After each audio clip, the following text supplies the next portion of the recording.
स्वरूपलीन सदगुरु आचार्य श्री धर्मस्वरूप साहेब जी के बारे में आप सब जानना चाहते हैं।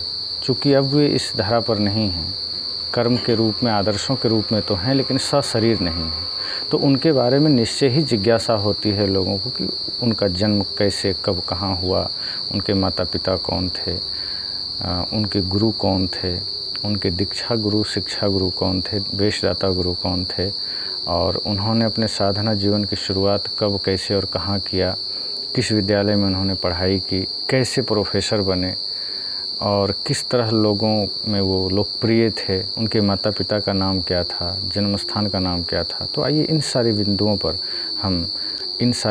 पर हम विस्तृत चर्चा करते हैं। सर्वप्रथम हम जानते हैं उनका जन्म स्थान। तो वर्तमान में बिहार के उत्तरी क्षेत्र में स्थित पूर्णिया जिले के जानकी नगर थाना अंतर्गत रामपुर तिलक एक गांव है जो सदगुरुदेव जी का जन्म स्थान है। वहीं उनका जन्म हुआ। माता श्रीमती भाग्यवती देवी, पिता श्री बानेश्वर दास, इन दोनों से उनका जन्म हुआ। और सदगुरु आचार्य श्री धर्मस्वरूप साहेब जी के अग्रज बड़े भाई श्री रामजी यादव जी, ग्राम रामपुर तिलक, जो कि सदगुरु आचार्य श्री धर्मस्वरूप साहेब जी का जन्म स्थान है, जो जानकी नगर थाना के अंतर्गत पड़ता है, पूर्णिया जिला में। तो उनके बड़े भाई से जब मेरी चर्चा हुई, जब मैं रामपुर तिलक रहता था, तो उन्होंने सदगुरुदेव जी के बारे में बहुत बारीकी से सारी बातें बताई थी और वही बातें मुझे स्मरण में है। तो निश्चय ही आप सबको भी जानना चाहिए और आप सब भी इच्छुक होंगे जानने के लिए। तो उनका जन्म कार्तिक पूर्णिमा 1939 को हुआ, ऐसा उन्होंने बताया। लेकिन अभी कुछ दिनों से लोग 1940 लिख रहे हैं, जो थोड़ा सा कन्फ्यूजन की स्थिति है। लेकिन मुझे पक्का याद है कि उनके बड़े भाई ने 1939 कहा था। तो इस तरह से उनका ये जन्म हुआ। 10 वर्ष की उम्र पूरा करने के बाद उनका वेश हुआ। उसी जन्म के कुछ दिन पश्चात सदगुरु स्नेही साहब, जो कि उनके दीक्षा गुरु हुए, और जब लगभग 10 वर्ष की अवस्था हुई तो सदगुरु नसीब साहब से उन्हें वेश मिला। और फिर सदगुरु आचार्य श्री धर्मस्वरूप साहब, जो कि अपने भाइयों में सबसे छोटे थे, बड़े भाई श्री रामजी यादव जी, उसके बाद श्री लक्ष्मी यादव जी, और सदगुरु आचार्य श्री धर्मस्वरूप साहब सबसे छोटे। इनका घर का नाम धर्मदास था, जो सदगुरु स्नेही साहब ने रखा था धर्मदास नाम, और बाद में ये धर्मदास से धर्मस्वरूप हो गए। तो इस तरह से सबसे छोटे भाई, लेकिन 10 वर्ष की अवस्था में उन्होंने गृह त्याग करके, साधु वेश धारण करके फतुहा चले गए, जो वर्तमान में पटना ज़िले में स्थित है। और कबीर पंथ का एक बहुत बड़ा गढ़ हुआ करता था कभी, जहाँ सदगुरु गुरुदयाल साहब भी हुए हैं, जो कबीर पंथ के बहुत ही प्रखर पारखी संत माने जाते हैं। कबीर परिचय जिनकी रचना है। तो ऐसे महानतम संत की तपोभूमि, कर्मस्थली फतुहा कबीर मठ में सदगुरुदेव जी गए, और वहीं उन्होंने अपनी स्कूली जीवन की पढ़ाई लगभग लगातार जारी रखा। जो घर से उन्होंने अपनी शिक्षा शुरू की थी, तो वो वहाँ उन्होंने जारी रखा, और संस्कृत महाविद्यालय से धीरे धीरे वो उन्होंने अपनी पढ़ाई पूरी की। फिर धीरे से वहीं वो प्रोफेसर हो गए, पढ़ाने लगे।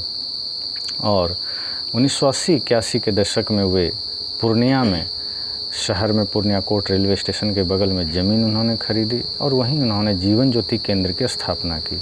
तो इस तरह से उनके जीवन की शुरुआत हुई, और धीरे धीरे भक्त जुड़ते गए, संत साधक उनके पास आते गए। उनकी प्रतिभा, उनके ज्ञान, उनके आदर्शों को देख करके एक लंबी जमात उस समय सदगुरुदेव जी के सानिध्य में रहा करती थी। चूँकि उनके बोलने की शैली, उनके वक्तव्य बहुत अद्भुत शैली थी। आप सब जानते हैं, परिचित हैं। आप यूट्यूब के माध्यम से उनके विचार आप सुनते हैं और बड़ी गहराई से सुनते हैं।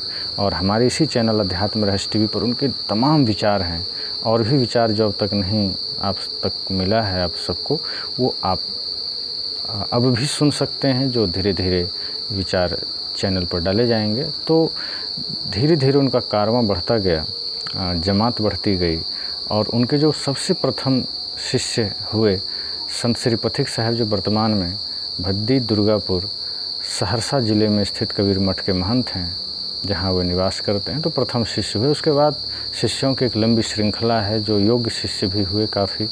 और चूँकि सदगुरुदेव जी संगीत में रुचि रखते थे, खुद भी एक संगीतकार थे, बढ़िया अच्छा भजन गाते थे। उनके भजन भी आप सुनते होंगे, रचनाकार थे भजनों के, बहुत सारे उन्होंने ग्रंथ भी लिखे। शब्द प्रकाश उनका एक बहुत ही स्तुति प्रार्थना के लिए ग्रंथ है। भजनावली उनका बहुत ही भजनों का संग्रह है। उन्होंने जितने सारे भजने समय समय पर भजनों की रचना उन्होंने समय समय पर किया है, उसका संग्रह भजनावली में है। स्वानुभव विधि उनकी एक पुस्तक है। मृतक हो सो साध उनकी एक पुस्तक है। निर्माण नाम की एक पुस्तक है। और समय समय पत्रिकाओं में लेख उनके छपते रहे। और एक पुस्तक वो लिख ही रहे थे गीता के ऊपर, मुझे स्मरण अभी नहीं आ रहा, लेकिन गीता के ऊपर बहुत अच्छी पुस्तक वो लिख ही रहे थे, लेकिन वो पूरा नहीं कर पाए थे, कुछ ही लिख पाए थे। और शायद वो उनके लिखी हुई वो रजिस्टर अभी भी आश्रम में उपलब्ध होगा तो लोग उसको आगे छपवाएंगे या जो भी करेंगे। तो इस तरह से उनकी रचनाएं थी, उनके साधक थे। समय से हम सब भी उनसे जुड़े और काफ़ी सक्रिय रूप से उनके जीवन के अंग संग बनकर रहे और उनका आशीर्वाद मिला, उनका आशीष मिला। 10 वर्ष की अवस्था में उनके साधना जीवन की शुरुआत हुई और धीरे धीरे भारतवर्ष में काफ़ी एक लोकप्रिय महानतम संत की उपाधि उन्होंने पाई, जनमानस में काफ़ी लोकप्रिय हुए। तो ऐसे संत को बार बार नमन है। उम्मीद करते हैं सदगुरुदेव जी के बारे में संक्षिप्त जानकारी, यूँ तो अगर हम विस्तार करेंगे तो बहुत सी बातें उनके जीवन की है, बहुत सी शुरुआत की कहानियाँ हैं, कैसे उनका जन्म हुआ, लेकिन फिर भी उम्मीद करते हैं ये जानकारी आपको निश्चय ही पसंद आएगी, उनके बारे में जानने को आप सबको मिलेगी। आप सब जानने के इच्छुक हैं और आप को इससे एक सहायता मिलेगी उनके बारे में जानने के लिए। तो बहुत बहुत धन्यवाद आप सबको। साहिब बंदगी।